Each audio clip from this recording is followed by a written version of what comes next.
Yo, what's up guys? Welcome to my vlog. Yun, welcome po sa pangatlong episode ng aking mumunting vlog. Isa nga rin po pala ito sa kailangan nyo rin matutunan dito sa loob ng fabrication, ang paggamit ng forklift.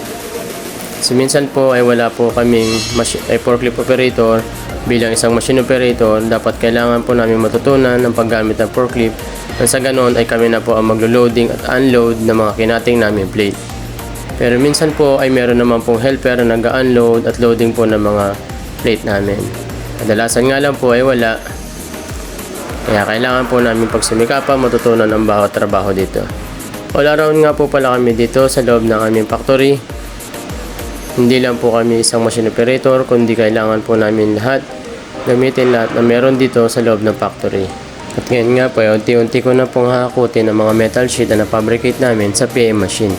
Ang PM machine po ay isang profile machine na nagbibuild po na nagpa-fabricate ng mga metal sheet. Depende po sa design o depende po sa kagustuhan ni customer.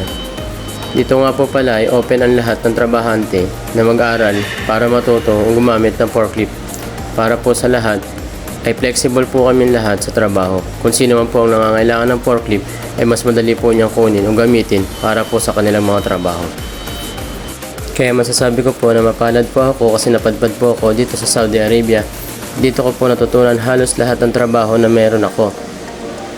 Kung hindi niyo po naitatanong, nandito po kami sa probinsya ng Al Sudair dito po sa Riyadh, Saudi Arabia. Ang Saudi Arabia po ang naging stepping stone ko at naging training ground ko sa loob ng maraming taon. Kaya, ang isang machine operator po ay in demand sa iba't ibang bansa mula sa Australia, Canada at Europe. Ang kailangan nyo lang pong gawin ay magkaroon ng 5 taong experience sa pagiging machine operator upang maging kwalipikado po sa pagpunta sa Europe, Australia o Canada. At sa mga susunod kong vlog naman po, ituturo ko na po sa inyo kung paano gamitin ang aking machine step by step at sa ibang mga machine paborito na nandito. Salamat po, sana po ay may napulot po kayo sa aking mumunting video. Maraming salamat po sa panonood.